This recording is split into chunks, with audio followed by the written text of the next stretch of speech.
Atualmente, em cada 10 brasileiros, 4 estão acima do peso. A obesidade frequentemente tem causado significativos danos à saúde. No Brasil, 33% das mulheres e 13% dos homens sofrem com complicações provocadas pelo excesso de gordura.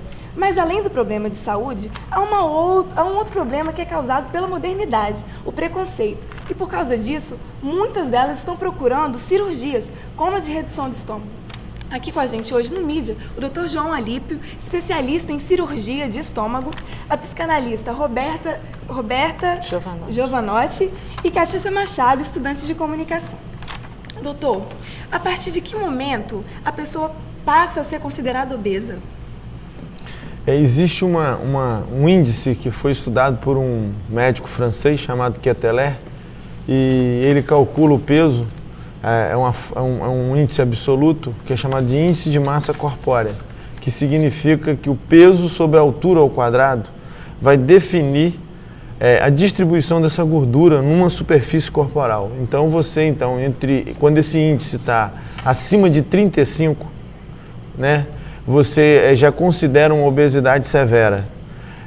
Esse índice acima de 40 já é considerado uma obesidade mórbida, e quando esse índice está acima de 50, você já tem uma superobesidade. E existe diferença dentro dessa classificação quanto à gravidade desse tipo de obesidade. Qual é essa diferença? E qual é essa obesidade mórbida que você falou? A diferença é quando você tem uma superobesidade, você tem os riscos iminentes de todas as complicações que a doença traz, que a obesidade traz. Então, um paciente que tem uma superobesidade, ele está correndo o risco iminente de ter um derrame cerebral, de ter um infarto agudo do miocárdio, ele está correndo o risco de ter uma hérnia, uma hérnia de disco na coluna aguda e fazer uma paraplegia. Ele está correndo o risco de uma embolia pulmonar, quer dizer, o trombo entope o pulmão e a pessoa morre de insuficiência respiratória.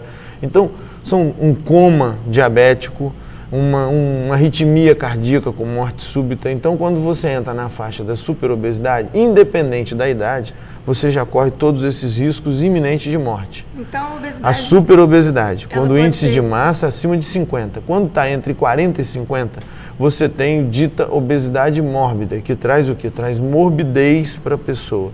Traz o quê? Aumenta câncer de seio, de mama, aumenta câncer de endométrio na mulher, aumenta câncer de próstata no homem, aumenta a incidência de hipertensão arterial em ambos os sexos, aumenta a diabetes secundária em ambos os sexos, aumenta todas as artropatias, o que é isso? Doença de joelho, coluna, quadril e com desgaste ósseo.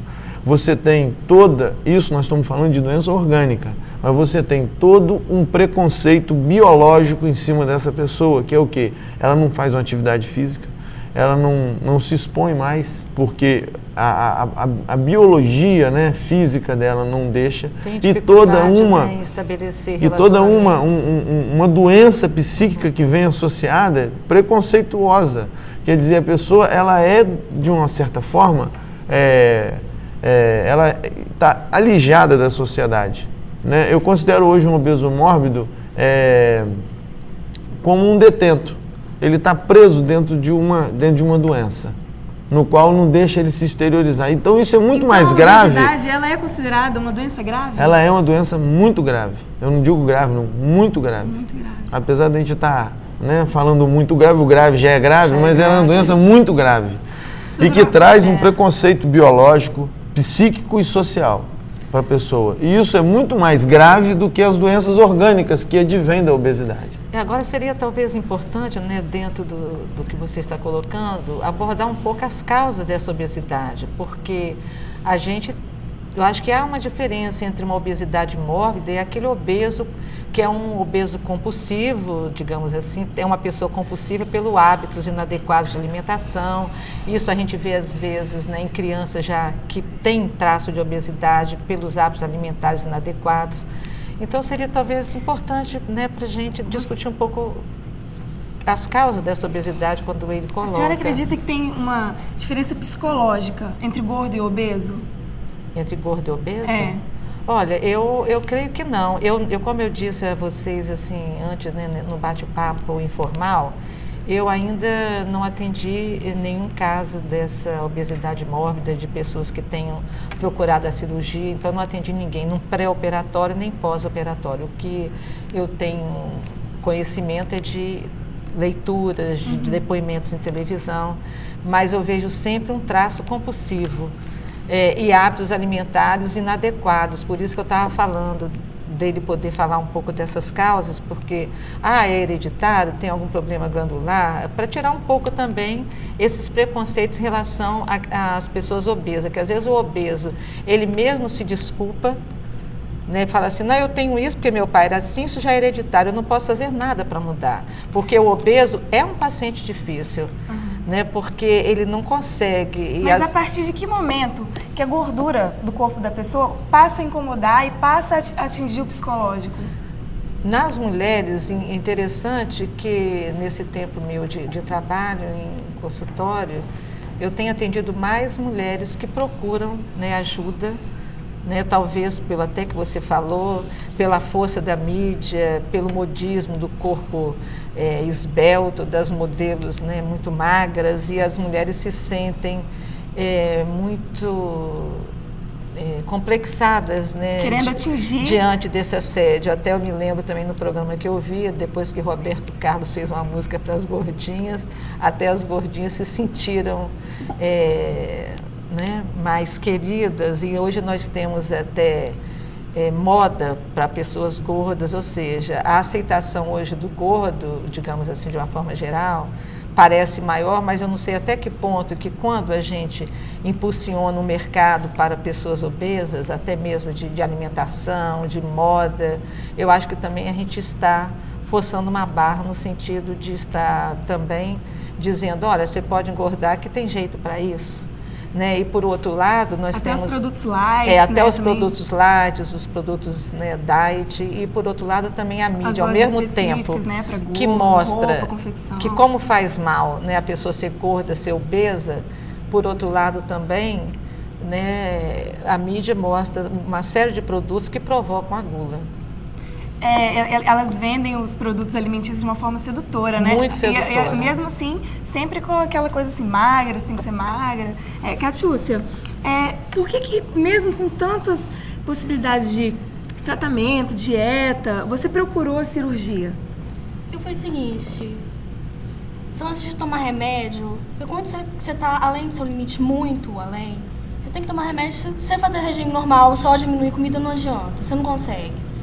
Entendeu? Então, você tem que tomar um inibidor para poder, para melhor, para você emagrecer. E eu tentando várias vezes tomar remédio e emagrecia. Já perdi muito tomando remédio, mas parava de tomar remédio e engordava tudo de novo. E fui cansando. E como que você ficou sabendo da cirurgia? Eu procurei um endocrinologista e abri um jogo com ele. Falei que não queria tomar remédio, que não queria. Coloquei na minha cabeça que não queria mais saber de remédio para emagrecer. E foi quando ele me falou da equipe, né, da cirurgia bariátrica. Tem quanto tempo que você fez essa cirurgia? Tem 5 meses. E quantos quilos você emagreceu? Em torno de 40 quilos. E você está, assim, observando outros resultados? Está se sentindo melhor? Não, com certeza, né? Tudo, muda tudo. E... Roberta, né? Isso. Você acha que tem alguma, assim, relação psicológica daquele gordo, daquele obeso que já foi magro e daquele obeso que sempre foi obeso, assim, tem a diferença psicológica? A questão da imagem, né, que eu acho que até ela poderia dar um depoimento dela enquanto ela se considerava uma pessoa obesa e hoje ela está, né, com outro perfil.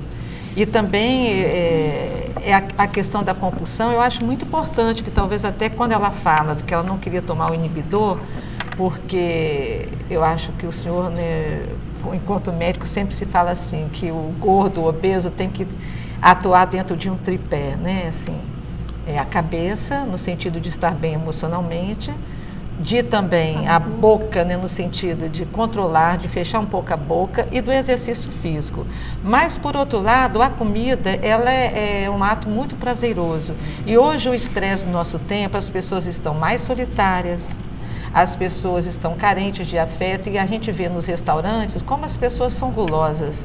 E as pessoas às vezes comem muito com os olhos. Quantos de nós vamos no restaurante, escolhemos um prato, vê o garçom passando com outro prato mais bonito, a gente pergunta, chama o garçom, o que você está servindo?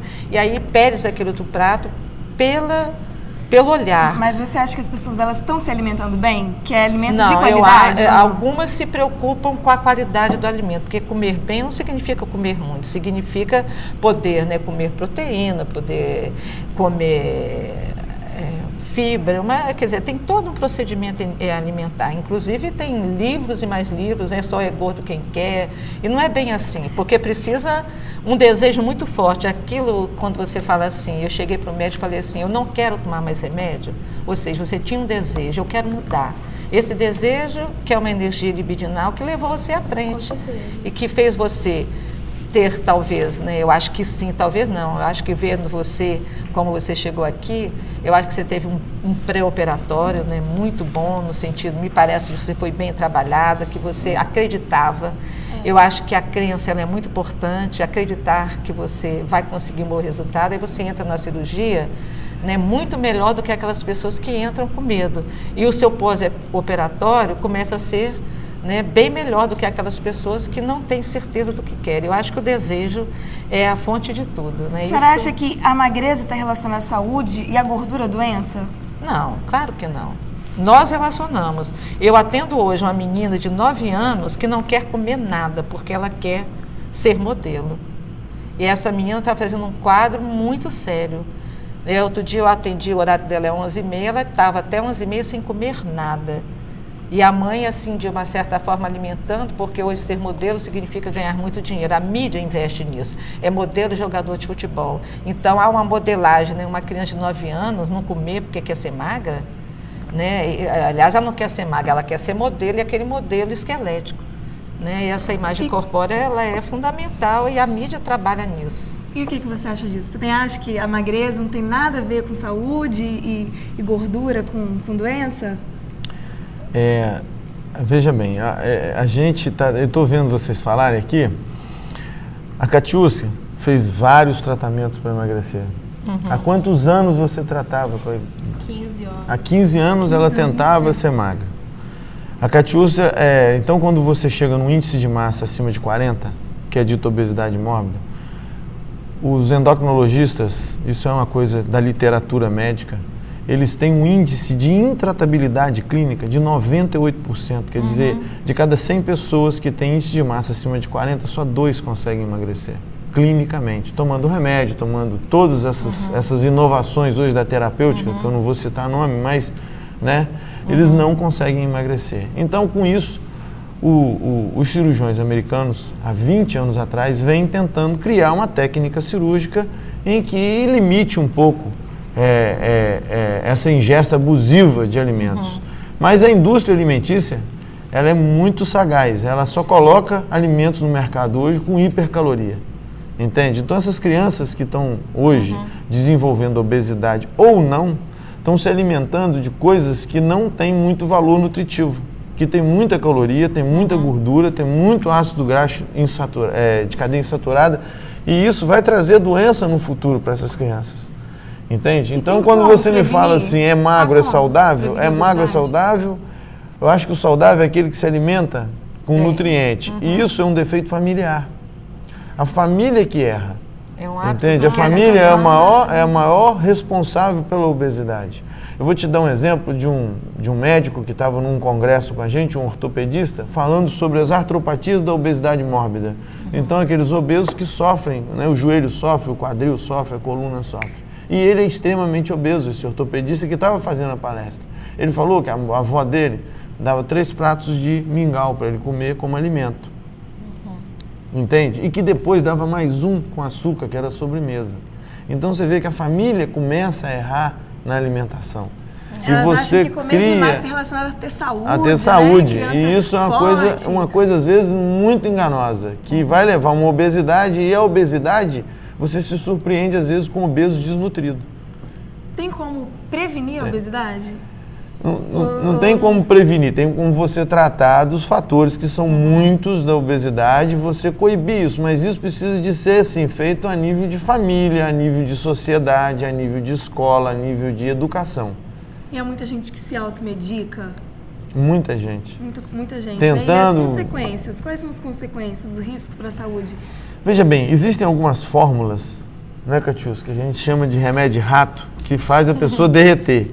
Só que você recupera o peso todo de novo, entende? E são usados hormônios, às vezes, nessas fórmulas, e esses hormônios podem causar arritmia cardíaca, podem causar infarto agudo do miocárdio. Então, essas fórmulas estão condenadas hoje para tratamento da obesidade. E quem tem consciência, médico que tem consciência, não faz esse tipo de tratamento. Eu não sei, assim, você perdeu quantos quilos com tratamento clínico, Catiusca? Já chegou a perder quanto? Uns 20, 27 quilos. Mas ela encontrou, porque ela perdeu. Agora, hoje não, hoje ela emagreceu. Ela não consegue mais recuperar esse peso. Esses 40 quilos que a Catiusca perdeu, ela não mais... Você colocou muito bem a diferença entre perder e emagrecer. Porque quando a pessoa perde, até tem terapeutas, né, de linhas alternativas que falam que essa expressão que o obeso nunca deve usar, eu quero perder. Mas sim sempre dizer, eu quero emagrecer, que perder é diferente. Agora, um aspecto que você falou, por exemplo, que eu vejo as escolas fazendo, e muito mal, são as cantinas que existem dentro da escola. Elas vendem de tudo que não tem, né, os nutrientes que você está falando. É sempre muita fritura, muito presunto, muito refrigerante, e a criança é incentivada muito a isso. Né, porque ela não quer ficar diferente. Fora aqueles biscoitos que nós estávamos falando antes, aqueles pacotes, aqueles biscoitos amarelinhos, chips. Né? Veja bem, existe uma síndrome na infância, que é uma síndrome de hiperfagia. A criança ela tem uma certa deficiência mental em graus diferenciados, uns muito, outros poucos. É chamado de síndrome de Prader-Willi. Eu tenho algumas crianças acompanhando e a cirurgia ela não está indicada na infância. Só após os 19 anos, 17 anos, depende de quando termina o crescimento. E essas crianças, elas são hiperfágicas, elas comem demais. Então, essa obesidade, ela é uma obesidade que tem um fundo genético, entende? Existe uma obesidade que tem um fundo hormonal. Existe uma obesidade que tem uma doença secundária, entendeu? Que está provocando essa obesidade. Então, essas coisas todas têm que ser vistas. Porque a obesidade que traz doença, que é a obesidade adquirida, e que tem um período, né, de obesidade em que não foi tratado. Catiusca era obesa há 15, 20 anos, não é isso, Catiusca? E, entendeu? Então, essa obesidade de longa data, aí você tem que dar um enfoque diferente para ela. Essa obesidade, sim, é de tratamento cirúrgico, entende? Agora, a obesidade recente de uma senhora que acabou, de uma moça que acabou de separar do marido e que está com autoestima baixa, aí ela entra num ciclo, sabe? Depressão. Esse ciclo é assim, ó, o ato de comer, como você falou, depois desse ato de comer você sente culpa, depois dessa culpa você ganha peso, aí depois de ganhar peso você entra num quadro de ansiedade, e desse quadro de ansiedade te leva a uma depressão profunda, e depois dessa depressão, isso vira um ciclo e você tem que interferir nesse ciclo às vezes. Entendeu? Hoje existem drogas, remédios que estão tentando quebrar esse ciclo da obesidade recente. E a obesidade de longa data, não, essa daí tem que ser tratada. Agora, eu queria só acrescentar a questão que ele falou da obesidade adquirida, mas também a gente encontra, principalmente crianças, adolescentes, que elas se tornam e são o paciente identificado na família. Muitas vezes, de uma forma inconsciente, eles se tornam obesos para chamar atenção. Né? São crianças que às vezes não têm um relacionamento saudável ou ocupam um lugar, né, muito especial, mas que não é bem cuidado pela família, e essa obesidade passa a ser um sintoma familiar, entendeu? Depois do nosso intervalo, a gente vai continuar esse assunto. O Mídia volta já já.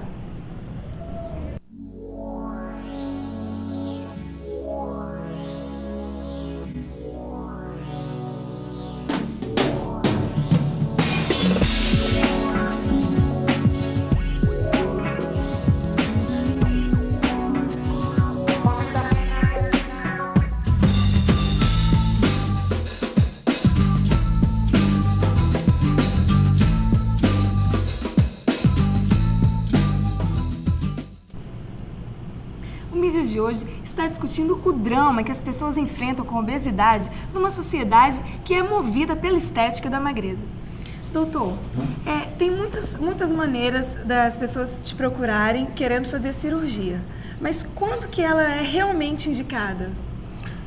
A cirurgia ela é indicada nas obesidades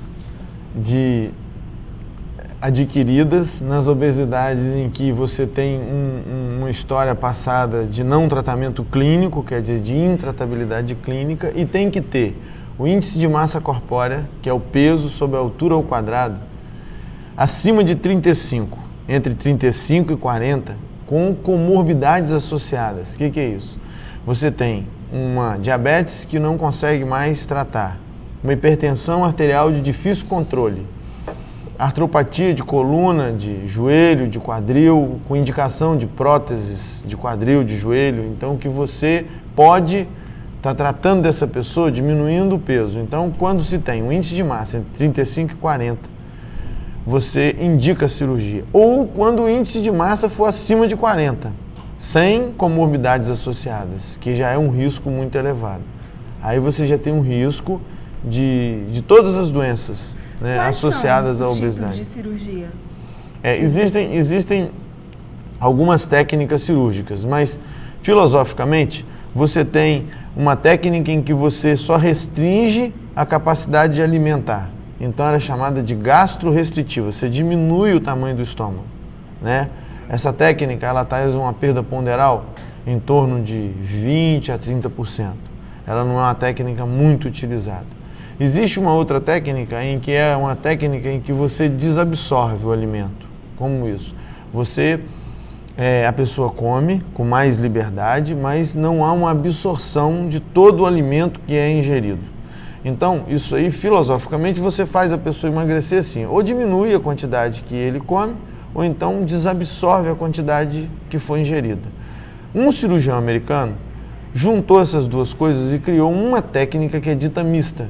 Tanto faz desabsorção, quanto faz restrição alimentar. E essa técnica deu um resultado, ela foi criada em 1991, no estado de Nova York.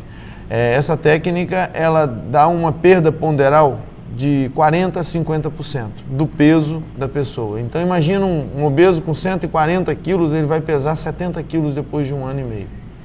Entende? Então o resultado dela é um resultado bom e é um resultado duradouro. Ela já tem 10 anos e ninguém conseguiu voltar ao ser obeso mórbido depois que foi submetido a esse tipo de tratamento. E essa foi a técnica usada na Catiúcia? Essa foi a técnica usada na Catiúcia.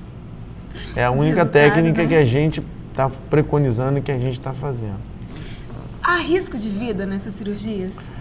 Em qualquer cirurgia há risco de vida, né? A partir do momento em que você entra na intimidade de um organismo, você pode levar ele, você está agredindo esse organismo de alguma forma, ou metabólica, ou de alguma forma infecciosa. Você está agredindo esse organismo. Então, toda vez que você opera alguém, essa pessoa está se expondo a um risco, né? Esse risco ele é inerente à patologia, à doença. A obesidade mórbida é uma doença grave. Existe risco? Existe. E o grupo é heterogêneo. Existem pessoas com 19 anos, como existem pessoas com 60 anos. Existem pessoas hipertensas, diabéticas, como existem pessoas que vão ser submetidas à cirurgia que não são hipertensas e diabéticas. Então é um grupo muito heterogêneo.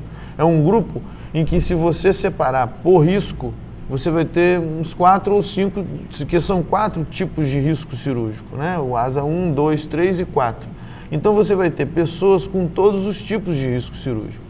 Isso significa dizer que existe risco, sim.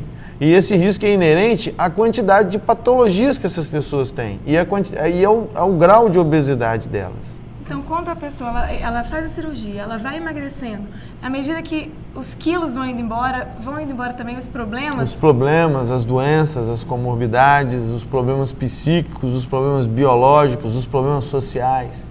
Né, Catiúcia? Fala para mim, o custo dessa cirurgia. Qual é o custo dessa cirurgia? Essa cirurgia, ela hoje pode ser feita, né, pelo SUS, pelo Sistema Único de Saúde, no Hospital das Clínicas. Parece que o Hospital Evangélico, né, também está sendo credenciado.